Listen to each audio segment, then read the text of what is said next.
2007 Chevy Cobalt LTZ key fob repair / programming. This does have the remote start option on it. I bought a 2000 Chevy Cobalt. Came with 2 key fobs. They will not work other than if I push the panic button, the horn will beep. None of the other buttons will work. I tried new batteries, that didn't work. I've tried YouTube.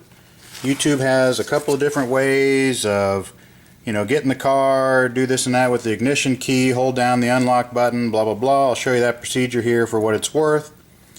I checked the manual, and of course the only guidance that the manual gives is contact your dealer to get ripped off. So I called the local locksmith. He said he'd do it for $50 per fob, includes programming.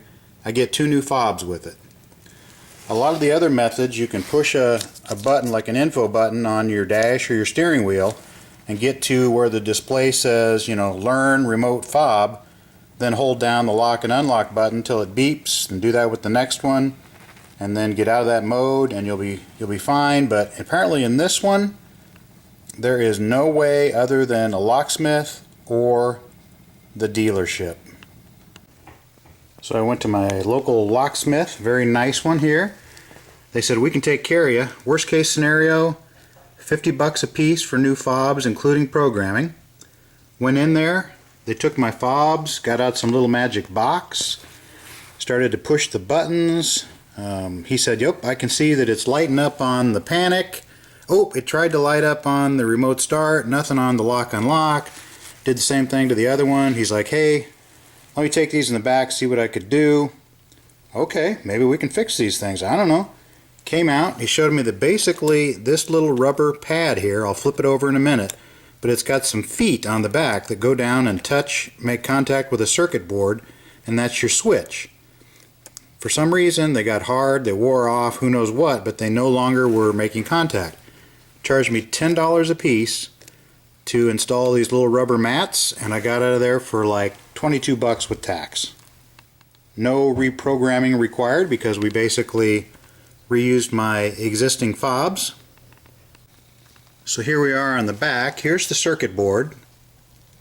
Those little gold lines line up with these little buttons, and there's like a little pad there. When you push down, that little pad comes in contact with there, tells it that, hey, I pushed that switch. Apparently these little pads can get kind of worn down, stop making contact.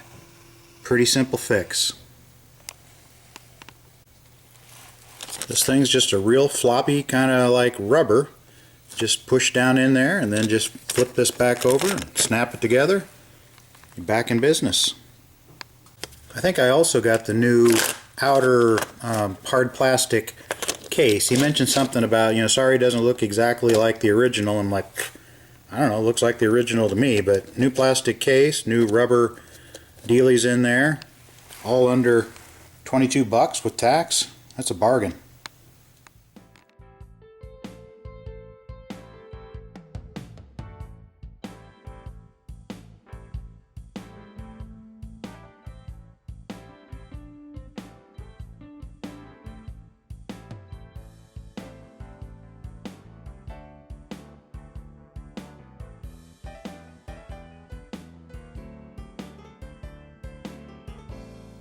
In some cars, they're nice enough to give you the option to program your own fobs through the digital display here.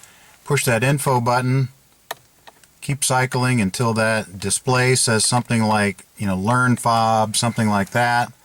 And at that point, you hold the lock and unlock button until you get a beep, do your next fob, so on and so forth. Push out of this again, and basically you're set. But for this car, of course, they didn't do that. Why not? I think we all know. The best procedure I've found that does not involve some kind of a digital display, doesn't work on this car but might work on yours, is get in the car, close the door, Put the key in, but don't turn it on. Press and hold the unlock button. Cycle key to run off, run off. Release unlock button. The horn should beep and the locks will cycle. Then grab your new key fob and push lock and unlock simultaneously for 20 to 30 seconds until the locks cycle. At that point, if you've got an additional fob, again, hold lock and unlock for about 20 seconds till you hear a beep or the lock cycle again.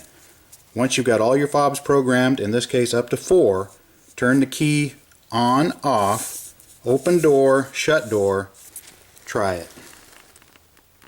For some vehicles it works to get in your car, shut the door, put your key in, but don't turn it on.